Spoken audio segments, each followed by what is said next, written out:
amici e amiche del segno della bilancia, io sono Angela e questo è Exoteric World ed è così che mi trovate sui social. Questo è l'oroscopo settimanale dal 29 dicembre al 4 gennaio. Approfitto subito per farvi gli auguri di buon fine anno, ma soprattutto buon inizio anno nuovo 2026. Prima di iniziare la lettura vi ricordo che è generica, prendete solo ciò che vi risuona di più e se volete potete integrarla col vostro ascendente. In descrizione trovate le recensioni mai usati, i link per acquistarli e i link alle playlist per conoscere il significato delle carte della Sibilla Lenormand e della Sibilla italiana.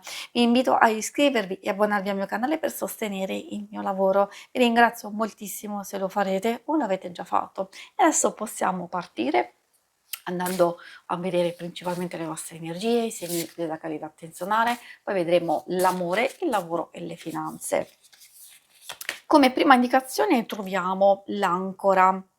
Spesso ha una doppia valenza, poi dipende anche ovviamente dalle carte vicine. Diciamo che in senso generico ha a che fare con un raggiungimento, un riscontro che può essere positivo, magari ci possiamo fermare per riflettere, per riposarci, oppure trovare un'ancora di salvezza per le situazioni più complesse, nuova fiducia e speranza, soprattutto da raccogliere in questo momento per poi portarlo con noi in una fase successiva.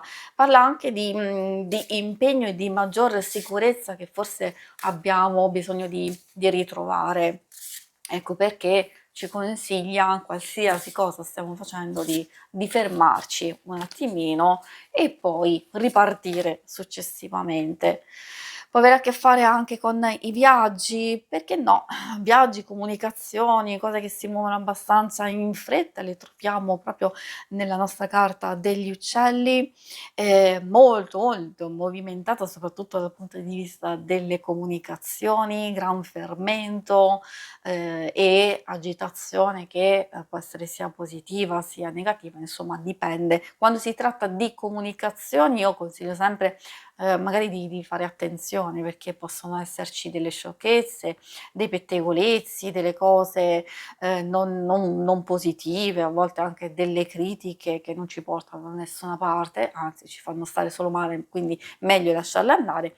Invece accogliere quelle comunicazioni, quelle idee, quelle proposte che possono essere molto belle e stimolanti per noi. Quindi abbiamo visto gran fermento anche dal punto di vista emotivo, abbiamo la luna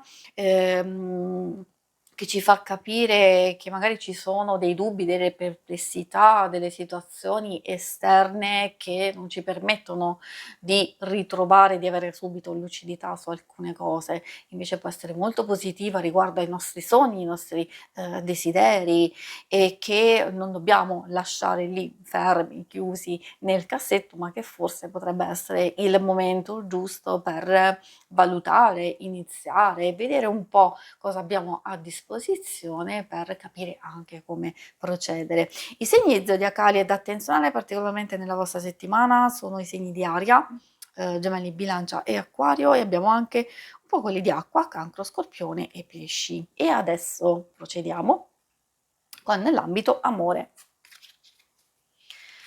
Ambito amore ovviamente coppia single principalmente, però ricordo che alcune cose possono fare riferimento anche ai rapporti e alle relazioni più importanti per voi, amicizia, famiglia, eccetera. Vediamo quali indicazioni troviamo, così potete anche cercare di capire. Abbiamo l'aconito, girasole e poi troviamo il biancospino. Un po' come abbiamo visto dalle vostre stesse energie, è vero, bisognerà fare un po' di attenzione alle comunicazioni in senso lato, quindi a ciò che esprimiamo sia verbalmente, anche non verbalmente con i nostri atteggiamenti, perché alcune cose possono portare un po' di tensioni o litigi, discussioni, soprattutto delle incomprensioni che possono essere evitate. Troviamo il girasole che effettivamente parla di riuscire a sistemare subito, di trovare pace, ed equilibrio e però come vi dicevo il tema dominante o comunque l'atteggiamento giusto è quello di prudenza, di pazienza, di, gestire il fermento, delle comunicazioni, di alcune cose che magari si vengono a sapere o accadono in questo momento, ma io direi soprattutto di gestire la propria, emotività, per evitare insomma dei litigi, per evitare fraintendimenti che sono abbastanza fastidiosi.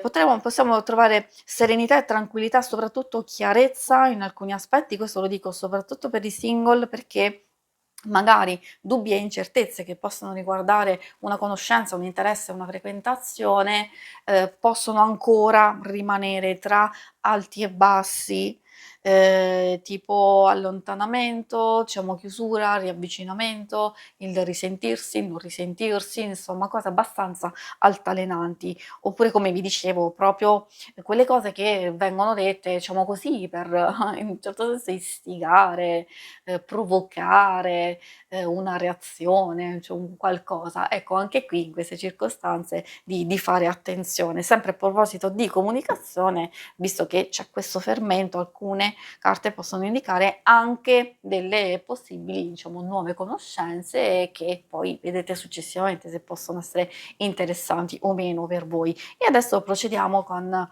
l'ambito più pratico del lavoro, delle finanze. Vediamo cosa vogliono dire. Proviamo un pensiero. In realtà non è una carta, negativa, cioè si vede questo signore che è abbastanza pensieroso perché sta valutando, sta studiando, deve verificare, deve capire e in pratica quello che mi vuole dire effettivamente, perché, ci sono delle questioni da attenzionare. Quindi massima prudenza, pazienza, portare gentilezza e comprensione, soprattutto, in alcuni tipi di relazioni sia lavorative sia dove c'è, comunque una motivazione, un qualcosa che riguarda, le finanze stesse, il denaro. E allora anche qui, magari cercare di andare a superare, di ritrovare, complicità, equilibrio, serenità per potersi aiutare e non solo, anche venirsi incontro in alcune circostanze. E deliranti, ecco, a maggior ragione fa capire ancora di più che se avete a che fare con delle persone, un po', confusionarie, o indifferenti o sfuggenti, incoerenti, insomma, anziché essere imprudenti, cercare di riprendere, il controllo, tener testa, a qualcuno proprio per, evitare quelle situazioni più difficili. Poi possono anche arrivare delle notizie che possono essere interessanti. Doppia valenza, attenzione, vi ricordo sempre le vostre energie principali. Quella doppia valenza è sia avere, notizie, informazioni che non interessano assolutamente, ma che portano solo agitazione in senso negativo e invece accogliere e accettare quelle che possono essere molto più positive e costruttive, sia consigli utili, consigli diciamo e sostegno concreto, attivo, quindi non solo chiacchiere, fate attenzione appunto a queste cose. E questo vale per tutti, per chi è al lavoro e soprattutto per chi è alla ricerca. Si conclude qui la lettura, vi ringrazio per avermi seguita. Se volete in alto a destra trovate il logo per iscrivervi al canale, mentre in basso trovate le schermate per vedere il vostro oroscopo mensile e lunare quindicinale. Alla prossima, vi auguro una buona settimana. Ciao!